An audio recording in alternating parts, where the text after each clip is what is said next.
안녕하세요. 아동학대 정의와 관련 법의 주요 내용을 설명드릴 이현경입니다. 어린이, 그들이 고요히 배우고 즐거이 놀기에 족한 각양의 가정 또는 사회적 시설을 행하라. 소파 방정화 선생님이 1923년 제1회 어린이날 기념식에 선포한 아동권리 공약의 3장 내용입니다. 현재, 과연 방정화 선생님의 소망과 기대는 현실이 되었을까요? 우리나라는 1991년 11월 UN 아동권리 협약에 비준하고 아동권리 보호를 위해 노력하고 있습니다. 아동의 권리는 크게 4대 기본권으로 나뉩니다. 바로 생존권, 발달권, 보호권과 참여권입니다. 아동이 안전하고 건강하게 자랄 생존권, 잠재 능력을 최대한 발휘하는 데 필요한 발달권, 차별과 폭력으로부터 보호받을 보호권, 그리고 아동이 자신에게 영향을 미치는 다양한 일들에 참여하고 존중받을 권리인 참여권. 4대 기본권은 아동이라면 누구에게나 해당되는 보편적인 권리입니다. 하지만 일부 아동들은 아동학대라는 그늘 아래서 그 권리를 누리지 못하고 있습니다. 아동학대는 여러 나라에서 훈육이라는 명목으로 정당화되었습니다. 우리나라에서도 이러한 양육 문화가 오래전부터 자리 잡고 있었는데요. 단원 김홍도의 서당에서도 그 모습을 엿볼 수 있습니다. 이렇게 양육을 하는 데에 있어서 체벌과 훈육의 구분이 없었던 시절이 있었고, 최근까지 민법 안에도 자녀에 대한 징계권 조항이 있었습니다. 친권자는 그자를 보호 또는 교양하기 위하여 필요한 징계를 할 수 있다는 조항인데요. 이 민법 제915조 징계권이 2021년 1월 26일 폐지되었습니다. 민법에서 친권자의 자녀 징계권을 삭제했다는 것은 상징적인 의미를 지니고 있습니다. 지금부터는 자녀를 올바르게 키우고자 하는 양육 방법에 대해서 체벌을 하지 말자는 것입니다. 해서 1958년 제정되어 약 63년간 이어진 이 조항의 폐지로 훈육이라는 명목 아래 행해지던 부모의 자녀 체벌이 금지되었습니다. 하지만 그럼에도 불구하고 아동을 체벌하거나 학대하는 사례가 빈번하게 발생하고 있습니다. 어린 시절에 학대를 당한 아동은 어른이 되어서도 학대에 대한 후유증으로 평생을 힘들어하기도 하는데요. 아동학대 행위자에 대한 처벌이 강화되고 아동들을 지키려는 어른들의 목소리도 높아지고 있지만 여전히 아동학대는 사라지지 않고 있습니다. 아동을 독립된 인격체로 존중하고 건강하게 자랄 수 있도록 하기 위해선 우리 모두의 노력이 필요하겠죠? 아동학대를 멈추기 위해선 먼저 우리 스스로가 아동학대가 무엇인지 잘 알아야 아동을 잘 보호할 수 있겠죠? 여러분들은 어떤 게 아동학대인지 잘 알고 계신가요? 아동복지법 제3조 제7호에 따르면 아동학대란 보호자를 포함한 성인이 아동의 건강 또는 복지를 해치거나 정상적 발달을 저해할 수 있는 신체적, 정신적, 성적 폭력이나 가혹행위를 하는 것과 아동의 보호자가 아동을 유기하거나 방임하는 것을 뜻합니다. 여기서 아동이란 만 18세 미만의 사람을 의미하며 보호자는 친권자, 후견인, 아동을 보호 또는 양육, 교육하거나 그러한 의무가 있는 자 또는 업무 고용 등의 관계로 사실상 아동을 보호 감독하는 자를 말합니다. 아동학대 행위자는 아동학대 범죄의 처벌 등에 관한 특례법 제2조 제5호에 따라 아동학대 범죄를 범한 사람 및 그 공범을 의미합니다. 아동학대의 유형에는 신체학대, 정서학대, 성학대, 유기 및 방임, 그리고 여러 유형의 학대가 함께 발생하는 중복학대가 있습니다.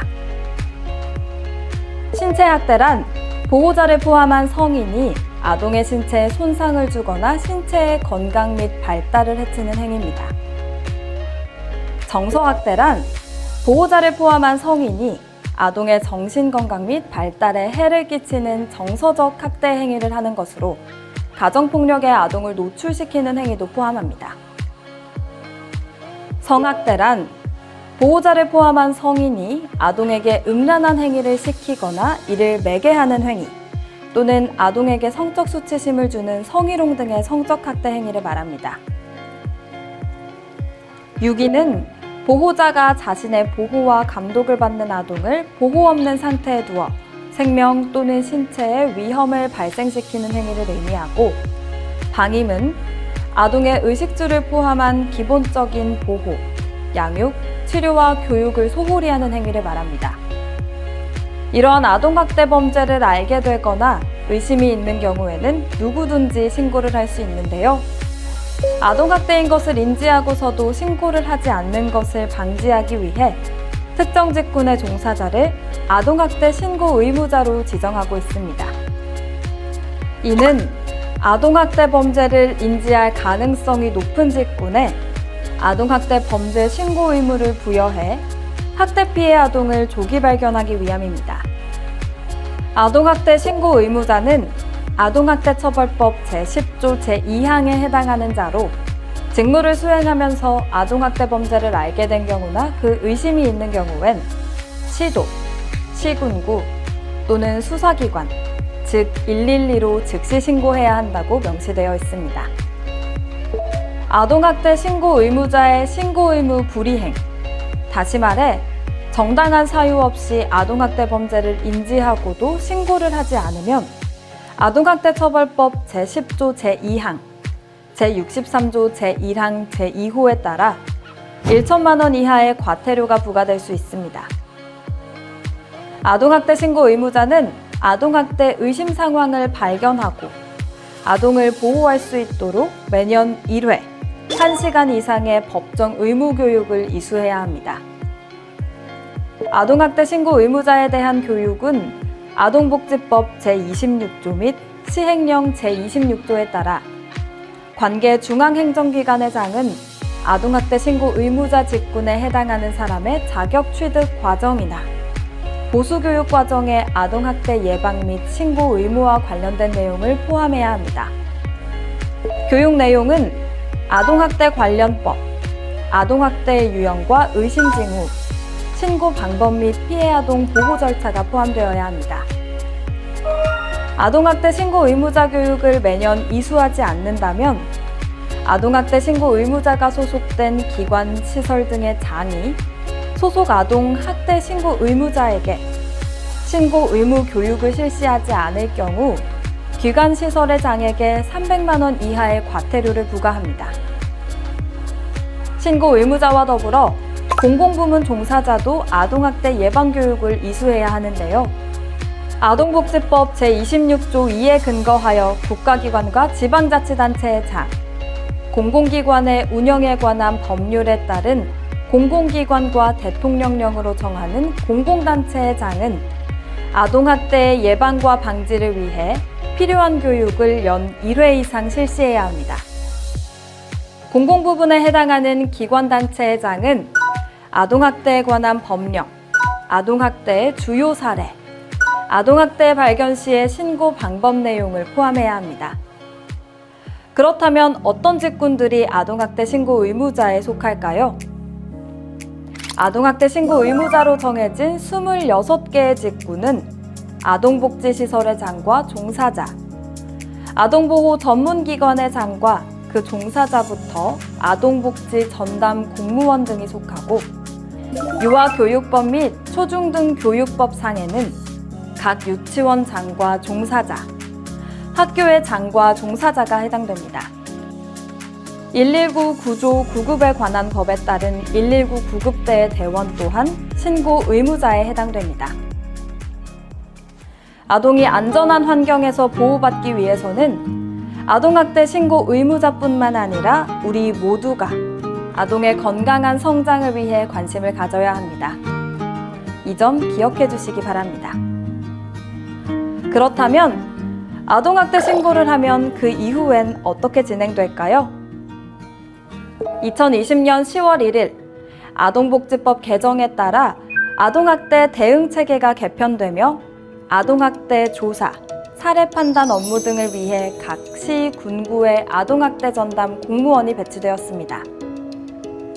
아동학대 전담 공무원은 접수된 아동학대 신고 내용을 바탕으로 아동학대를 조사 후 아동학대 여부에 대한 판단 등의 역할을 수행합니다. 또한 피해 아동에 대한 분리보호, 아동학대 행위자에 대한 개입, 피해 아동 및 그 가족에 대한 지원 여부 등 피해 아동 보호 계획도 세우고 있습니다. 물론 그 계획에 따른 사례 점검 및 사례 관리에 대한 종결도 아동학대 전담 공무원의 업무입니다. 세부적인 절차를 말씀드리면 112 혹은 아동학대 전담 공무원은 아동학대 의심 신고가 접수되면 아동학대 전담 공무원과 경찰이 함께 현장에 출동하여 조사를 진행합니다. 경찰이나 아동학대 전담 공무원이 현장 출동 후 학대 피해가 확인되고 재학대 위험이 급박 현저한 경우 응급조치가 이루어질 수 있으며 응급조치 후 보호 공백이 발생하였거나 재학대 우려가 강해 조사가 필요할 경우 아동을 즉각 분리하여 보호할 수 있습니다. 현장 출동과 면담 조사 등을 통해 수집된 자료를 기반으로 아동학대로 판단된 후에는 아동보호 전문기관으로 사례 관리를 연계합니다. 이 과정에서 큰 역할을 하는 기관이 바로 아동보호 전문기관입니다.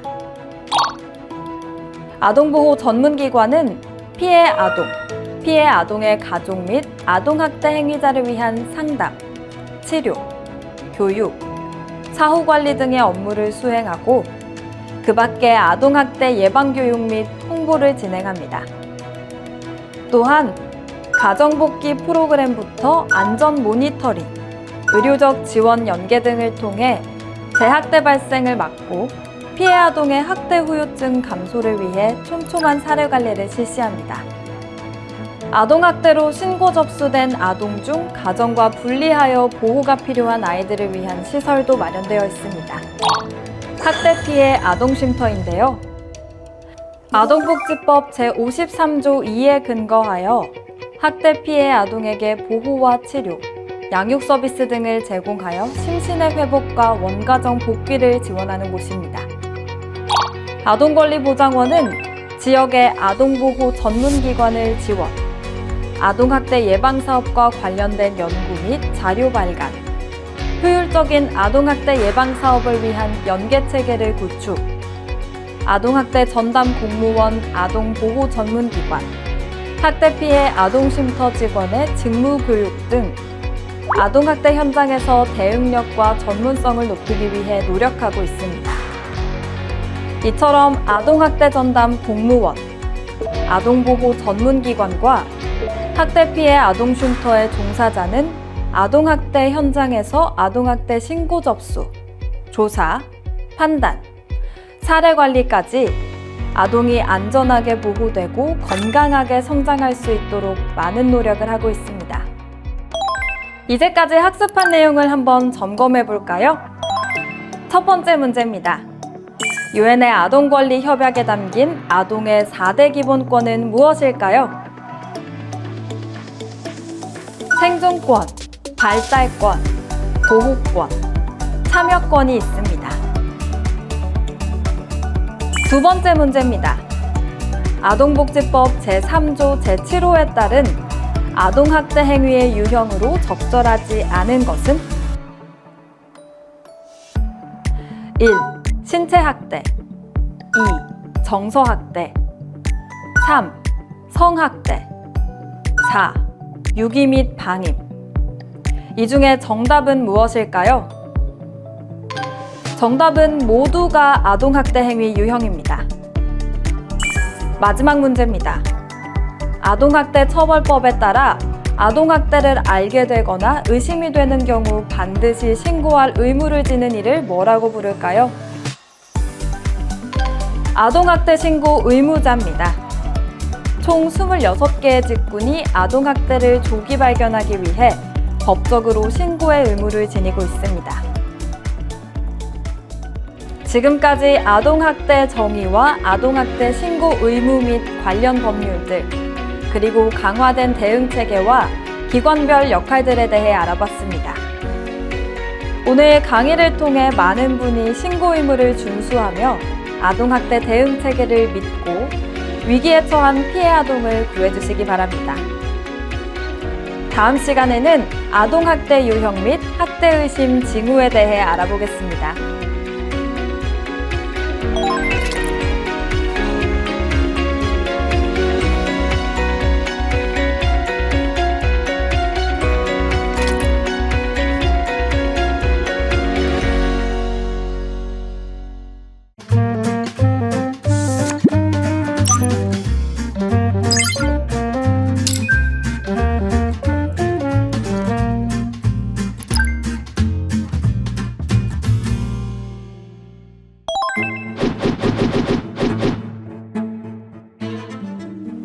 안녕하세요. 지난 시간에는 아동학대의 정의와 아동학대 관련법에 대해 알아봤는데요. 아동학대는 보호자를 포함한 성인이 아동의 건강 또는 복지를 해치거나 정상적 발달을 저해할 수 있는 신체적, 정신적, 성적 폭력이나 가혹행위를 하는 것과 아동의 보호자가 아동을 유기하거나 방임하는 것을 말합니다. 아동학대의 유형에는 신체학대, 정서학대, 성학대, 유기 및 방임 4가지 유형이 있습니다. 지금부터 아동학대 사례를 보면서 아동학대 유형을 살펴보고 2가지 이상의 학대가 중복되는 중복학대도 확인해 보도록 하겠습니다.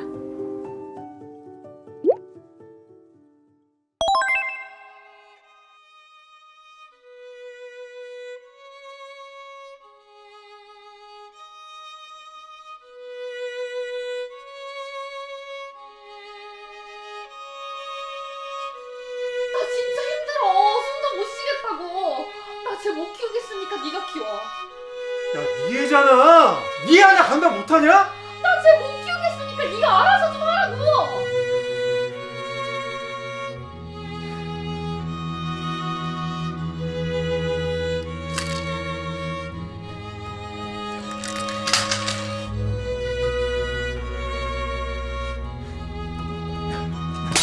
야, 너 가만 있어?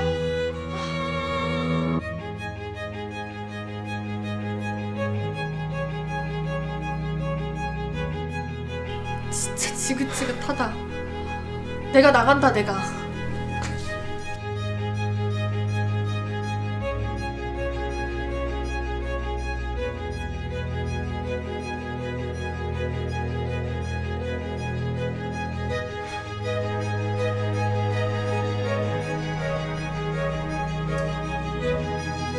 네가 뭘 잘했다고요? 아,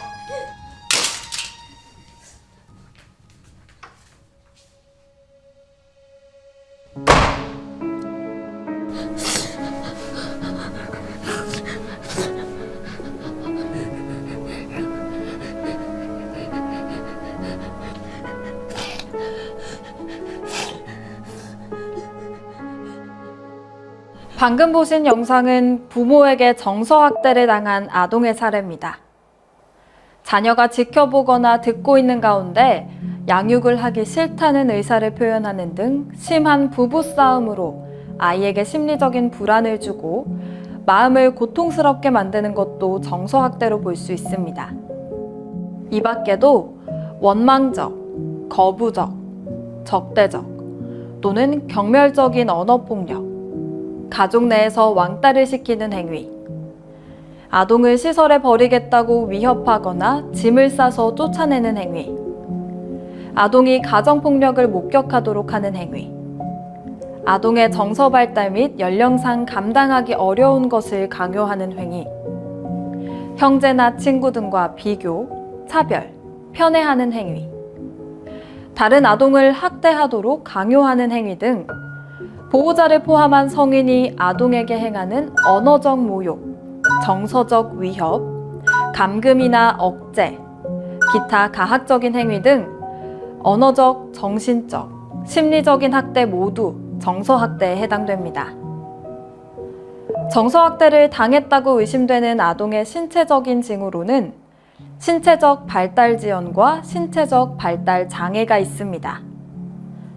행동적 의심 징후로는 특정 물건을 계속 빨고 있거나 물어뜯는 행위와 파괴적이고 반사회적인 행동장애와 부모와의 접촉에 대한 두려움 외에도 수면장애와 놀이장애 같은 신경성 기질장애와 히스테리, 강박, 공포와 같은 정신신경성 반응과 과잉 행동 등이 있습니다.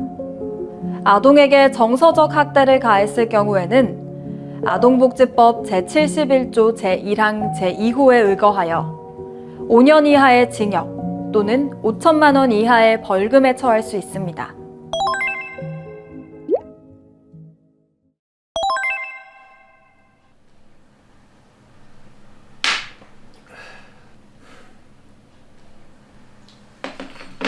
야, 너 일로 와봐.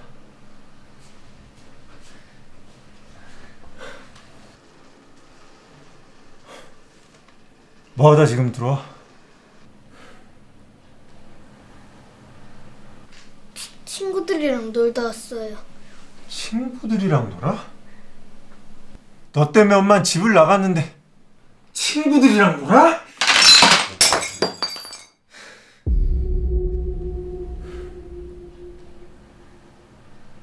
야, 너 일로 따라와.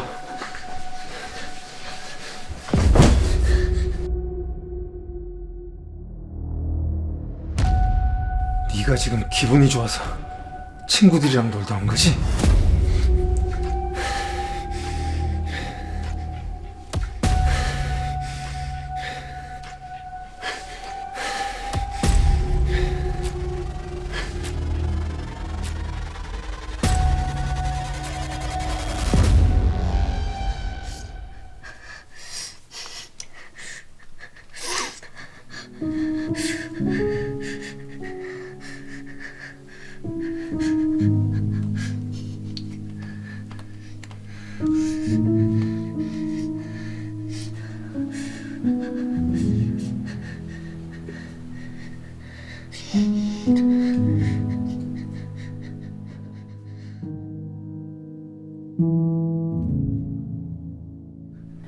이 영상은 아동이 아빠에게 신체 학대를 당한 사례입니다.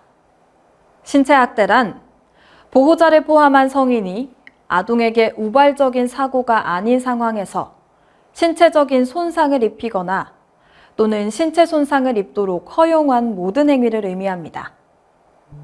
손발로 때리고 꼬집고 물어뜯는 행위, 핥히는 행위, 조르고 비트는 행위, 도구나 완력을 사용하여 신체를 가해하는 행위 등 직접적으로 신체에 손상을 입히는 행위와 신체에 유해한 물질로 신체를 가해하는 행위 모두 신체학대에 해당됩니다. 신체학대를 당했다고 의심되는 아동의 신체적 징후로는 설명하기 어려운 신체적 상흔, 손발이 차거나 붉게 부어오른 상처, 발생 및 회복에 시간차가 있는 상처, 비슷한 크기의 반복적으로 긁힌 상처, 사용된 도구의 모양이 그대로 나타나는 상처, 담뱃불 자국, 뜨거운 물에 잠겨 생긴 화상 자국, 회음부에 있는 화상 자국, 알고 있는 문체 모양의 화상 자국, 회복 속도가 다양한 화상 자국, 겨드랑이나 팔뚝 안쪽, 허벅지 안쪽처럼 다치기 어려운 부위의 상처 등이 특징입니다. 특히 4세 미만의 아동에게 잘 보이지 않는 겨드랑이와 허벅지 안쪽과 귀, 목, 입안에 상처가 있는 경우 아동학대와 관련이 깊을 수 있어 세밀한 확인이 필요합니다. 행동적 의심 징후로는 어른과의 접촉 회피, 다른 아동이 울 때 공포를 나타내기도 하며 공격적이거나 위축된 극단적 행동, 부모에 대한 두려움, 집에 가는 것을 두려워하기도 하며 위험에 대한 지속적인 경계를 하는 모습 등이 있습니다. 영상 속 남자아이는 한 가정에서 신체학대와 정서학대가 중복으로 나타난 중복학대에 해당됩니다.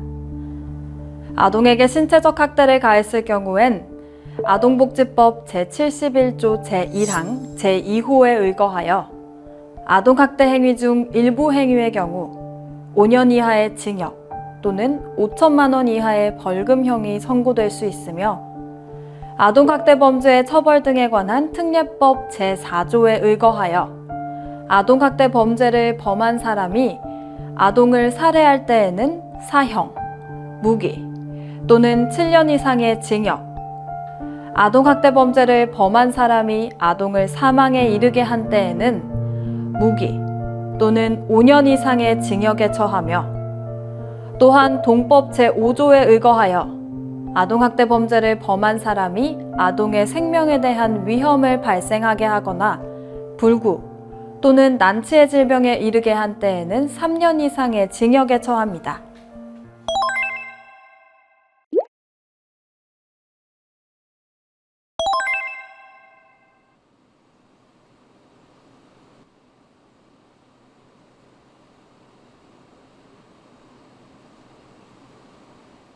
안녕. 안녕하세요.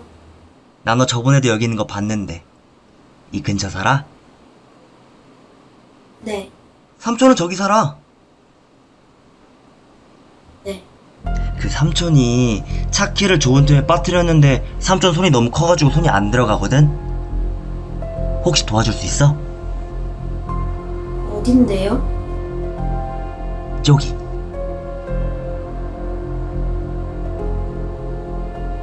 네. 가자.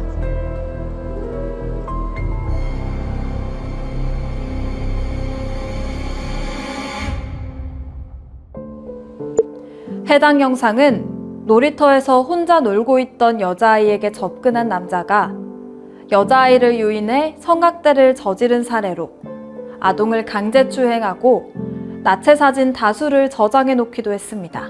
이와 같이 성적으로 추행을 하거나 유사성 행위, 성적 만족을 위해 아동을 관찰하거나 아동에게 성적인 노출을 하는 행위, 성교를 하는 행위, 성매매를 시키거나 매개하는 행위 등 행위자에게 자신의 성적 욕구 충족이라는 목적이 없더라도 보호자를 포함한 성인이 아동의 건강 또는 복지를 해치거나 정상적 발달을 저해할 수 있는 모든 종류의 성적 폭력이나 가혹행위를 하는 것을 성학대라고 합니다.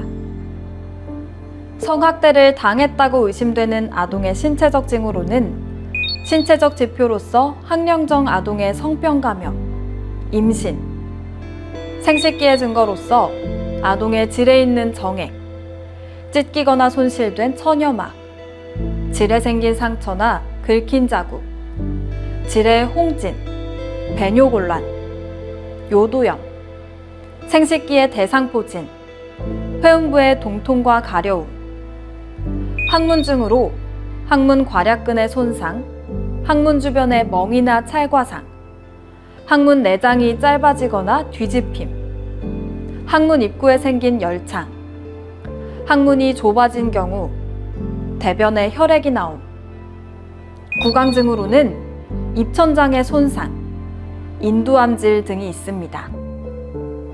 행동적 의심증으로는 성적 행동지표로서 나이에 맞지 않는 성적 행동, 해박하고 조숙한 성지식, 명백하게 성적인 묘사를 한 그림들, 타인과의 성적인 상호관계, 동물이나 장난감을 대상으로 하는 성적인 상호관계, 비성적 행동지표로서 위축, 환상, 유아적 행동, 자기파괴적 또는 위험을 무릅쓴 모험적인 행동, 충동성, 산만함 및 주의집중장애, 우울, 불안, 사회관계의 단절, 범죄 행위, 자살 시도와 수면장애 등이 있습니다.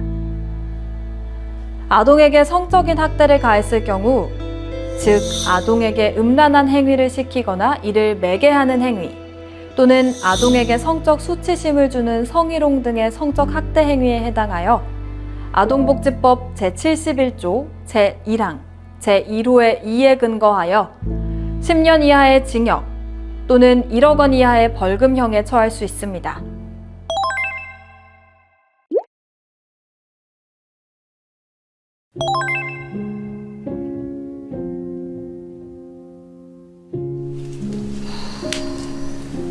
엄마, 나 학교는? 학교는 무슨 학교야? 엄마 나가야 되니까 집 청소 좀 하고 있어. 아주 더러워서 살 수가 없다, 살 수가 없어.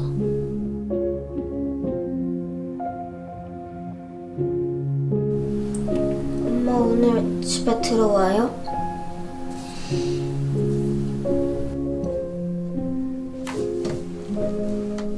엄마가 알아서 들어올 때 들어와. 그게 왜 궁금해? 집에 먹을 것도 없고 밤에 혼자 있으면 무서운데.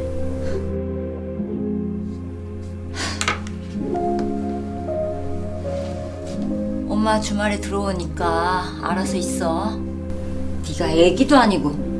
아니 왜 혼자 못 있겠다는 거야?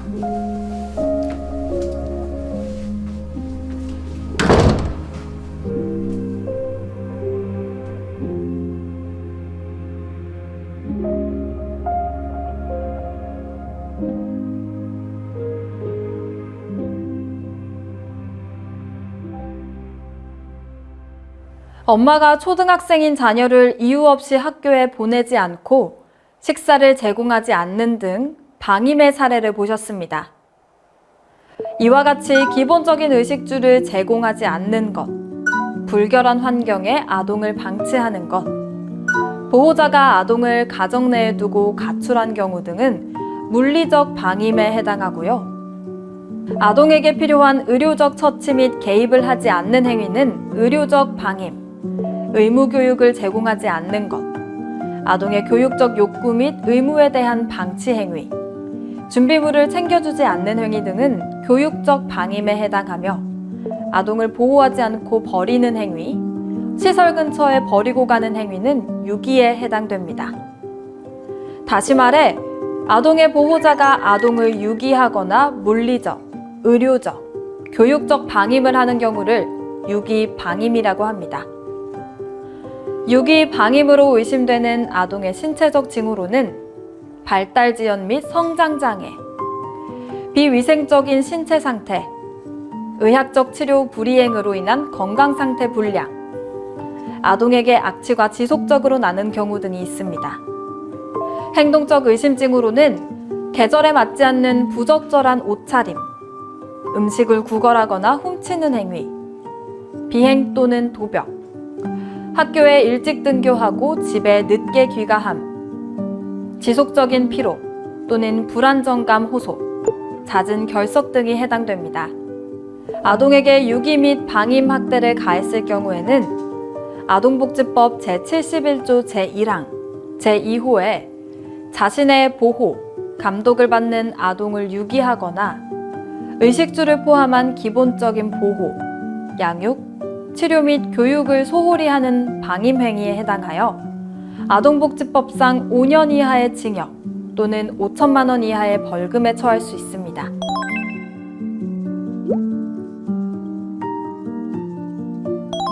아동학대 의심 사례는 해마다 늘고 있습니다.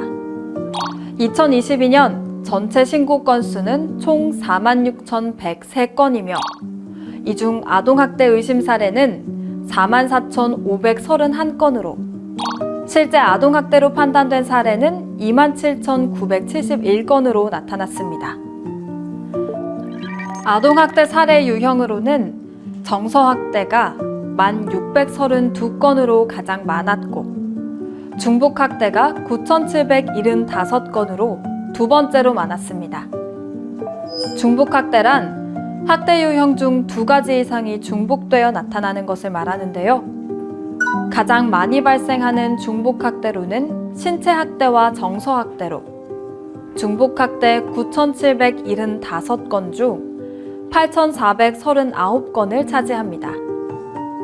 두 번째로는 정서학대와 방임이 571건을 차지하고 세 번째는 신체학대, 정서학대, 방임 세 가지의 학대 유형이 중복으로 나타난 경우도 364건을 차지합니다. 신체학대, 정서학대, 성학대, 방임, 4가지 학대 유형 모두가 발생한 경우도 2건 있었습니다. 부모의 보호 아래 사랑과 올바른 양육으로 웃음꽃을 피며 성장해야 할 아이들이 아프고 괴롭고 힘들다는 신음조차 내지 못하며 가정 내에서 일어나는 잔혹한 학대에 고통받고 있습니다.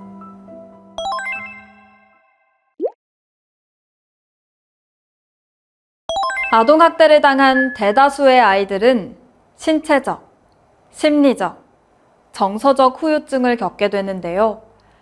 신체적 손상으로는 피부 결손, 화상, 골절, 안구출혈, 장기 파열, 두뇌 손상, 생리기능 변화 등이 있으며 심한 경우에는 사망에 이르기도 합니다.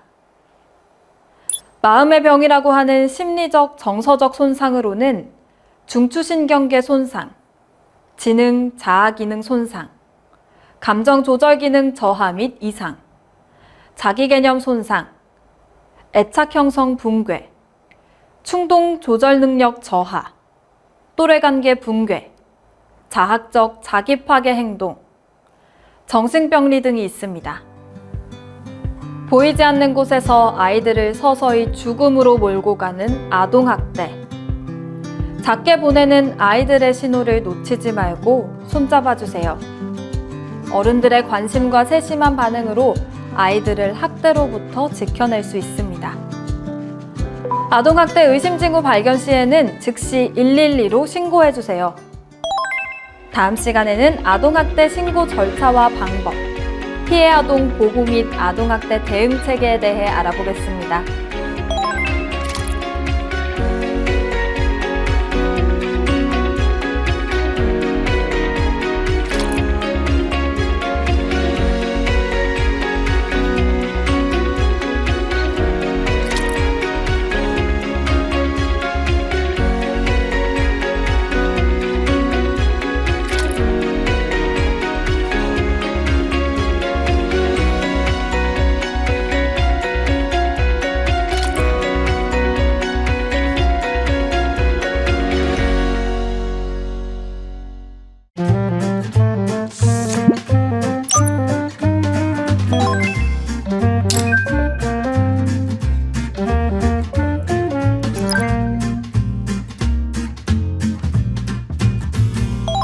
안녕하세요. 지난 시간에는 실제 사례를 통해 아동학대의 유형과 학대의심 징후에 대해서 알아봤는데요. 이번 시간에는 현재 지자체에서 아동학대 전담 공무원으로 일하고 계시는 권호범 주무관님 모시고 아동학대 신고 절차와 방법, 피해 아동 보호 및 아동학대 대응 체계, 아동학대에 대한 편견에 대해 알아보도록 하겠습니다. 안녕하세요. 자기소개 한번 부탁드립니다.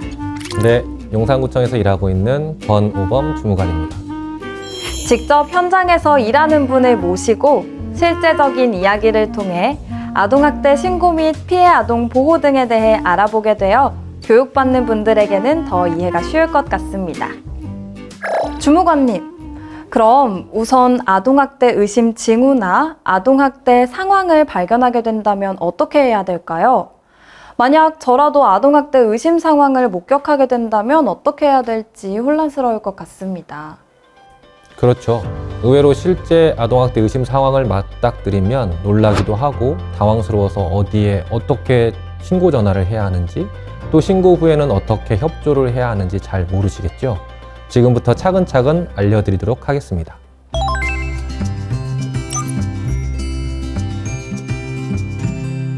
아동학대 의심 신고를 할 때는 피해 아동의 현재 상황, 아동학대 의심 상황, 피해 아동의 인적 사항, 아동학대 행위자 관련 사항, 신고자 관련 사항 등을 구체적으로 알려주셔야 합니다. 다른 것들은 다 이해가 되는데 그럼 신고자의 관련 사항도 알려줘야 한다면 어떤 정보들을 말하는 건가요? 신고자 관련 사항으로는 성명, 전화번호 등 연락처, 아동과의 관계 등 기본적인 정보만 해당됩니다. 그럼 기본적인 정보만 전달하면 되는 거네요? 또한 현재 아동학대를 목격하고 있다면 아동학대 행위자와 아동의 상황을 전달하여 위급성 여부를 파악할 수 있도록 해주시고 누가 언제 어디서 무엇을 어떻게 왜 등의 육하 원칙에 따라 신고한다고 생각하시면 됩니다. 그럼 만약 아동이나 학대 행위자의 정보를 알지 못하면 신고할 수 없는 건가요? 그건 아닙니다. 아동학대 의심 징후가 보이면 정보가 부족하더라도 신고가 가능합니다. 뿐만 아니라 신고자의 이름이나 연락처를 알리고 싶지 않을 경우에는 익명신고도 가능합니다. 하지만 추후 수사기관에서 사건 처리 경과 등을 통보받거나 공익신고자로 인정받기는 어려울 수도 있습니다. 아, 네, 그렇군요. 아동학대 신고 시에는 가능하면 학대 증거 사진을 확보하고 아동이 불안해하지 않도록 일상적으로 대하는 것이 중요합니다. 아동학대가 의심되는 아동일 경우에는 증거가 오염될 수 있으므로 아동을 씻기거나 옷을 갈아입히지 않아야 합니다. 또 진술에 오염이 발생할 수 있으므로 학대에 대해서 계속 캐묻거나 유도 질문을 하지 않아야 하며 현장 조사에 적극적으로 협조하는 것도 중요합니다. 아동학대 신고 의무자는 신고 시 학대 행위자로 의심되는 보호자에게 신고 내용을 알리지 않는 등 아동학대 증거가 은폐되지 않도록 주의해야 합니다. 그리고 신고 후에도 주의해야 할 사항이 있는데요. 바로 피해 아동을 대하는 태도입니다. 아동과 함께 지내는 경우라면 아동의 욕구나 상황을 주의 깊게 관찰하고 가장 중요한 것은 아동의 잘못이 아님을 인식시켜 주는 것입니다. 신고 후에는 사건을 조사하는 경찰이나 아동학대 전담 공무원에게 협조해 주시면 아동의 보호에 많은 도움이 됩니다.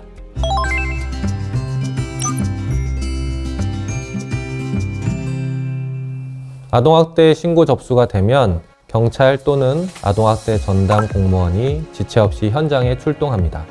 이때 아동의 피해가 현저하거나 재학대 상황인 경우 아동의 보호를 위해 응급조치 또는 즉각분리를 시행합니다.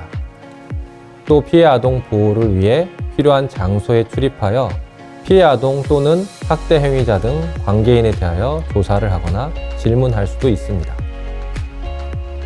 아동학대가 명백히 의심되고 재학대 우려 가능성이 존재한다면 전담 공무원과 경찰이 함께 논의하여 아동학대 처벌법에 따라 응급조치를 행할 수 있으며 학대가 의심되지만 명확한 증거가 없고 재학대 우려가 있다면 아동학대 전담 공무원의 직권으로 아동복지법 제15조 제6항 각 호 규정에 근거하여 즉각 분리를 할 수 있습니다.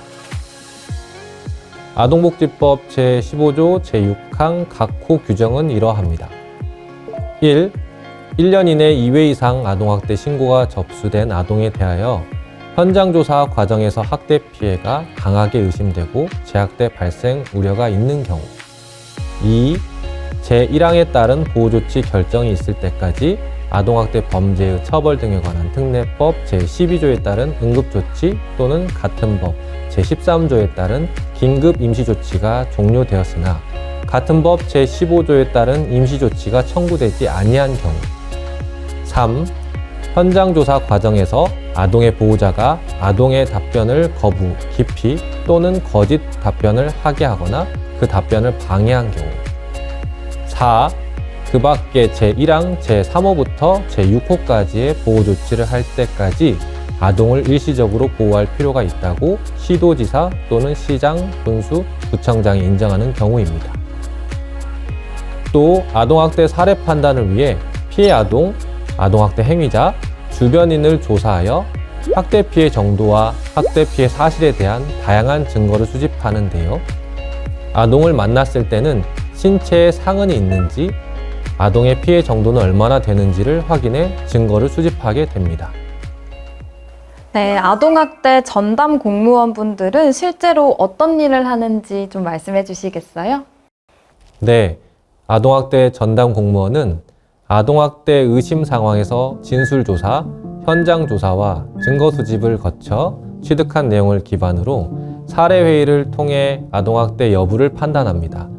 아동학대로 판단될 경우 지자체에서는 피해 아동 보호 계획을 수립하여 가정 내 학대 위험 요소가 감소될 수 있도록 피해 아동, 학대 행위자에 대한 상담, 심리치료 등을 제공하며 만약 피해 아동에 대한 위험 요소가 클 경우에는 분리보호 및 사건 처리 등도 진행합니다.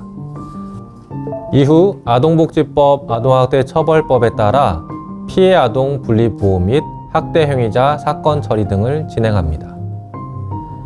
아동학대 사례 관리가 3개월 정도 진행되면 지자체와 아동보호 전문기관은 재학대 위험성, 행위자 양육 태도, 피해 아동 학대 후유증 등을 점검한 후 재계획 및 추가 지원 유무를 결정하며 이때 학대 위험성이 없다고 판단되면 종결 전 모니터링을 3개월 거친 후 지자체에서 최종 사례 종결을 진행합니다. 네, 조사, 판단, 그리고 보호 계획 등 아동학대 현장에서의 책임감이 잘 느껴집니다. 다만 종결 전 모니터링, 종결 시 학대 위험성이 있다면 언제든 다시 재신고가 될 수 있습니다. 사례 종결은 아동보호 전문기관의 지속적 사례 관리와 점검을 통해 학대 피해 아동의 학대 후유증과 아동학대 행위자의 재발 위험 사유가 감소한 경우 진행합니다.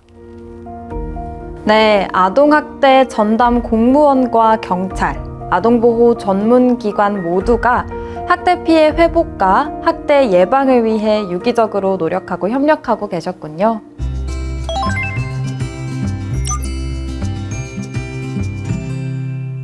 아동학대의 조기 발견이 중요하다는 것을 알고 있는데도 신고를 주저하는 이유는 무엇일까요?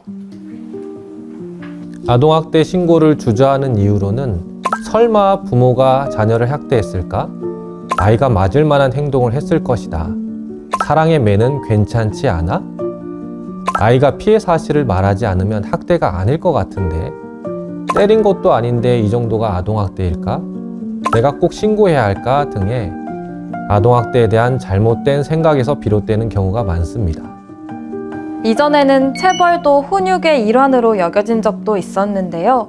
민법상 징계권이 2021년 1월 폐지되었죠? 네, 맞습니다. 2021년 1월에 폐지되었습니다. 변화된 사회 안에서 정말 다양한 편견이 우리를 혼란스럽게 하는데 여러분들이 이해하실 수 있도록 하나하나 설명드리겠습니다. 아동학대의 82.7%는 가정 내에서 부모에 의해 발생하고 있고 그 중에 79.9%는 친부모에 의한 학대로 볼 수 있습니다. 따라서 부모라는 이유로 누구나 아이를 사랑으로 양육한다는 것도 편견일 수 있습니다. 그리고 앞서 말씀드렸다시피 민법상 징계권이 폐지되어 아동에 대한 어떠한 폭력도 정당화될 수 없습니다. 또한 아동은 존중받아야 될 독립된 인격체입니다. 네, 사랑의 매는 과거의 잘못된 통념이었네요. 또 아이가 피해 사실을 말하지 않는 것은 학대가 아니기 때문이 아닐까라고 생각하시는데요. 아이들은 학대 상황에 오래 노출되면 무력감과 좌절감을 겪으며 학대 행위자에 대한 공포에 사로잡혀 있을 수 있습니다. 그렇기 때문에 아동학대 피해 아동들이 가족에 의한 피해 사실을 말하기가 쉽지 않은 것입니다. 때린 것도 아닌데 아동학대가 맞나? 라고 고민하실 텐데요. 신체학대뿐만 아니라 정서학대, 성학대, 방임 및 유기 모두 아동학대에 해당합니다. 아동학대의 정도가 약하더라도 아동의 성장 과정에서 아동, 가족, 사회 전반에 부정적 영향을 미칠 수 있기 때문입니다. 또 아동학대는 특정 가정에서만 주로 발생할 거라는 잘못된 생각도 있는데요. 아동학대는 가구소득, 가족 유형, 아동학대 행위자의 사회적 지위, 학력 등에 관계없이 어느 가정에서나 발생할 수 있습니다. 마지막으로 가장 중요하고 신고 의무자로서 반드시 다시 생각해 주셔야 하는 편견이 꼭 내가 신고해야 할까? 라는 것입니다. 아동학대는 보호관계에 있는 사람으로부터 학대를 당하는 경우가 많아서 이를 인지한 주변인의 신고가 꼭 필요합니다. 정말 아동학대에 대한 편견들을 많이 갖고 있었네요. 네, 그렇습니다. 이번 시간에는 아동학대 신고 방법, 아동학대 신고 시 주의사항, 피해 아동 보호를 위한 아동학대 대응 체계, 아동학대에 대한 잘못된 편견에 대해서 알아보았습니다. 여러분의 관심으로 우리 아이들이 안전하고 건강하게 잘 자랄 수 있습니다. 주위를 잘 살펴주세요. 다음 시간에는 아동학대 신고 의무자와 공공부문 종사자들에 대한 아동학대 예방교육의 필요성, 아동학대 현황을 알아보겠습니다. 감사합니다.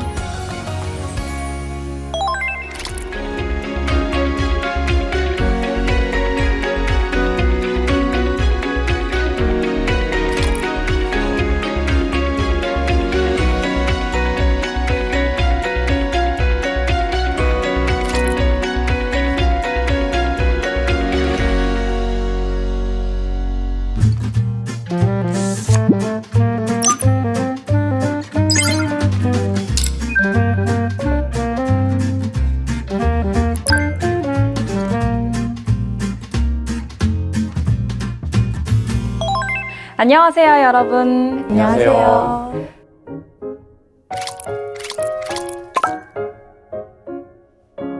지난 시간에는 아동학대 신고 절차와 방법, 그리고 피해 아동 보호와 아동학대 대응 체계에 대해 알아보았습니다. 이번 시간에는 아동학대 신고 의무자와 공공부문 종사자들에 대한 아동학대 예방교육의 필요성을 알아보면서 아동학대 현황을 함께 살펴보도록 하겠습니다.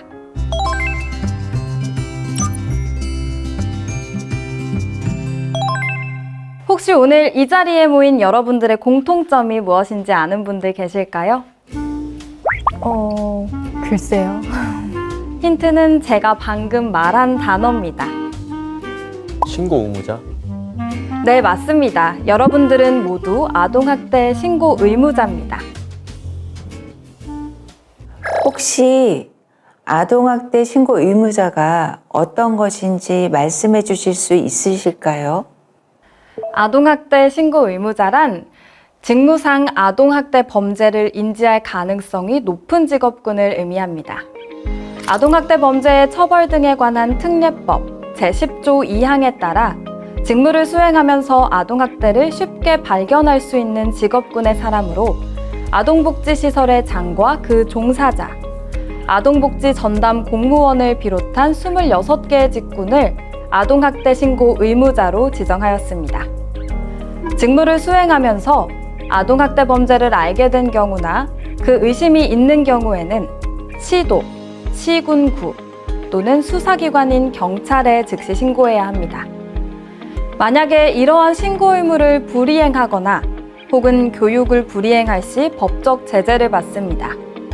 또한 아동학대 신고 의무자 외에 공적인 이익을 목적으로 하는 공공부문 종사자들에게도 아동학대 예방에 대한 기본 지식 함량을 독려하고 있습니다. 아동복지법 제26조의 2에 따라 국가기관과 지방자치단체의 장, 공공기관의 운영에 관한 법률에 따른 공공기관과 대통령령으로 정하는 공공단체의 종사자들은 아동학대 예방교육을 매년 1시간 이상 이수하도록 규정되어 있습니다. 저 궁금한 게 하나 있는데요. 만약 이러한 아동학대 의심 징후나 아동학대 상황을 목격을 했다면 사실 누구나 신고할 수 있지 않을까요? 맞아요. 어른들이 아이들을 보호하기 위해서 모두가 신고 의무자가 되어야 하는데 따로 분류하는 이유가 궁금합니다. 아동학대 신고 의무자는 아동학대 범죄를 인지할 가능성이 높은 직군의 사람들입니다. 신고 의무자는 아동학대 의심 징후를 발견하거나 아동학대 상황을 보게 되었을 때 즉시 112로 신고해야 합니다. 어떠한 징후나 상황을 발견했을 때 이들이 빠르게 아동학대 의심 신고를 해줘야 학대 피해 아동을 조기에 발견할 수 있고 아이들을 보호할 수 있기 때문입니다. 아이들을 위해서라도 더욱 아동학대에 대해 관심을 가지고 주변을 잘 살필 수 있도록 마련한 제도라고 생각하시면 될 것 같습니다.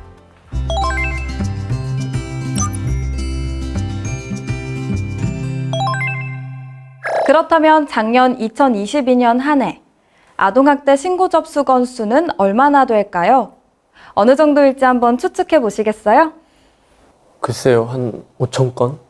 아니에요. 그것보다 더 많을 것 같아요. 8,000건?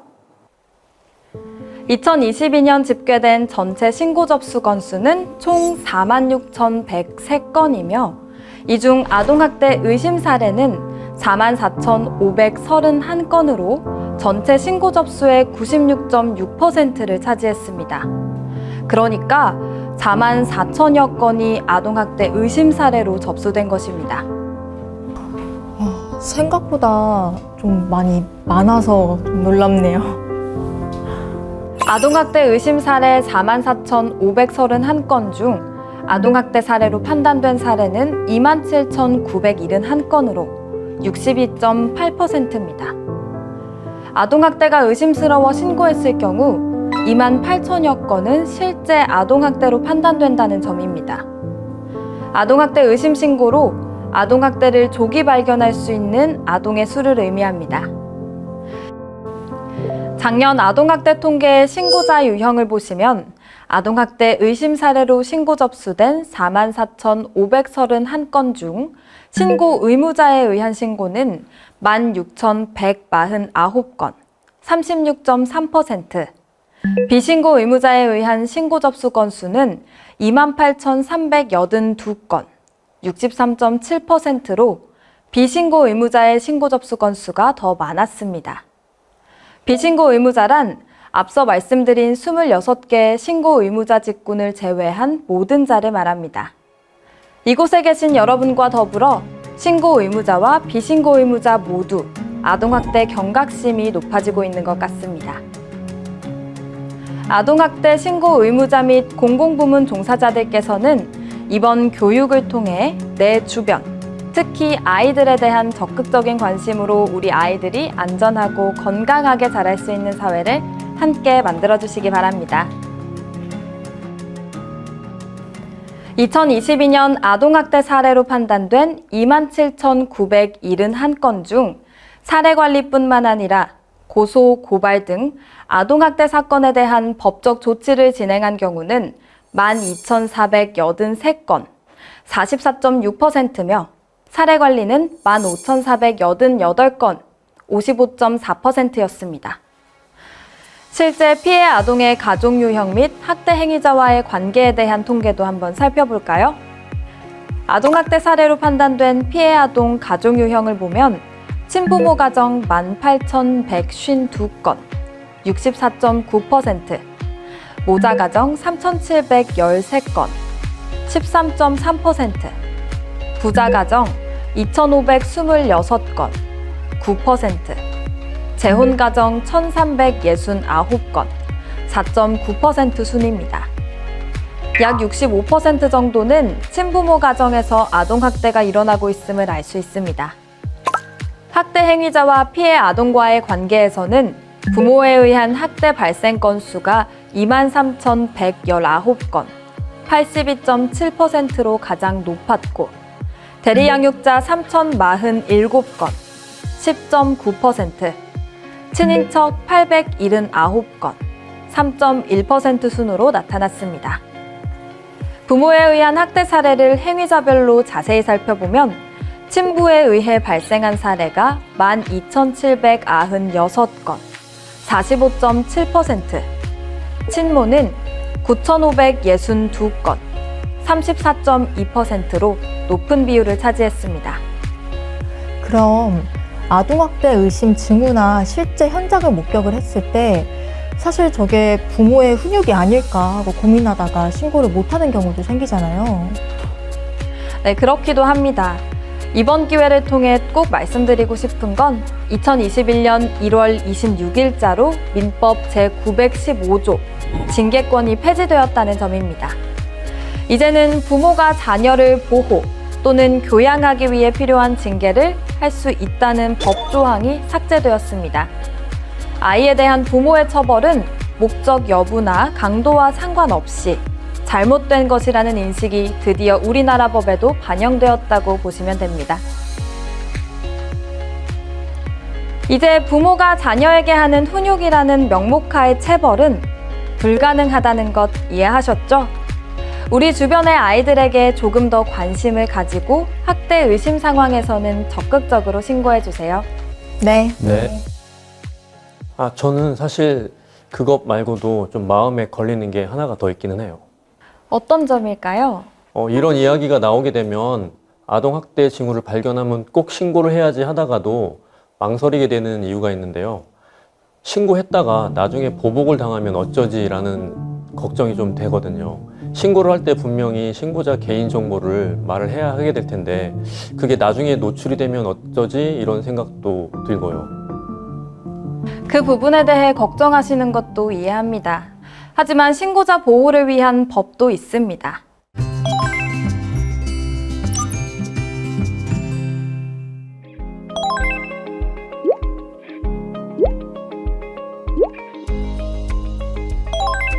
아동학대 의심 징후 및 아동학대 상황을 발견해서 신고한 경우 신고자는 특정 범죄 신고자 등 보호법 제7조부터 제13조까지 규정에 근거해서 보호받을 수 있습니다. 또한 아동학대 범죄의 처벌 등에 관한 특례법 제10조 제3항에 따르면 누구라도 신고인의 인적사항 또는 신고인임을 미루어 알 수 있는 사실을 다른 사람에게 알려주거나 공개 또는 보도하여서는 안 된다고 명시되어 있습니다. 또한 같은 법 제10조의 2, 제62조의 2에 따라 누구든지 아동학대의 의심 징후 및 아동학대 상황 발견 시 신고한 이들에게 신고를 이유로 불이익을 주는 일은 금지되어 있습니다. 이를 위반할 경우 2년 이하의 징역 또는 2천만 원 이하의 벌금형에 처하게 되어 있습니다. 아동학대 신고는 공익신고자 보호법 제2조 제1호 별표에 따라서 공익신고에 해당하기 때문에 만약 신고를 이유로 생명이나 신체에 중대한 위해를 입었거나 입을 우려가 명백한 경우 국민권익위원회에 신변보호조치 요구가 가능합니다. 그만큼 국가에서는 학대 피해 아동은 물론 신고자를 보호하기 위해서도 노력하고 있다는 점을 꼭 기억해 주시고 망설이지 말고 신고해 주셨으면 합니다. 또 하나 궁금한 게 있는데요. 만약에 아동학대가 의심이 되어서 신고를 했는데 아동학대가 아니면 어쩌지? 라는 생각을 해본 적이 있거든요. 이런 문제는 어떻게 하면 좋을까요? 실제 아동학대인지 아닌지에 대한 판단 여부는 신고 이후의 문제입니다. 경찰과 지자체의 아동학대 전담 공무원이 조사를 통해 구체적이고 정확하게 사안을 파악하고 논의 절차를 거쳐 최종적으로 아동학대 여부를 판단합니다. 아동학대 신고 의무자는 아동학대를 판단하지 않으셔도 됩니다. 그러니 우리가 앞서 살펴본 아동학대 징후를 발견하거나 아동학대 상황을 목격했다면 주저하지 말고 112에 신고해 주시면 됩니다. 이번 시간에는 신고 의무자분들을 모시고 아동학대 예방교육의 중요성과 아동학대 현황에 대해 알아봤습니다. 다들 어떠셨나요?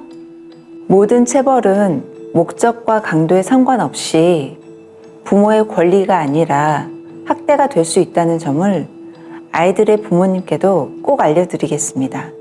신고 의무자는 아동학대가 맞는지 아닌지 판단을 하고 신고를 하기보다는 아동학대 의심이 들 때 신고를 통해 아동학대 전담 공무원이 조사를 할 수 있도록 하는 걸 잊지 않도록 하겠습니다. 제가 아동학대 신고 의무자이면서 공공부문 교육 대상자인 것을 기억하고 아이들을 만나게 될 때 학대 피해 아동을 만나게 될 수도 있으니 좀 더 관심을 가져야 하겠다는 다짐을 하게 되었습니다. 네, 무엇보다도 아이들이 건강하고 안전하게 자라나기 위해서는 어른들이 아이들에게 꾸준한 관심을 두고 지켜보면서 보호해야 한다는 점을 다시 한번 생각해 봤습니다. 이번 아동학대 예방교육을 통해서 아동학대에 노출된 아이들이 보다 안전하고 따뜻한 환경에서 건강하고 행복하게 자랄 수 있기를 바랍니다. 보건복지부와 아동권리보장원의 아동학대 예방, 법정 의무교육을 함께 해주셔서 감사합니다. 감사합니다.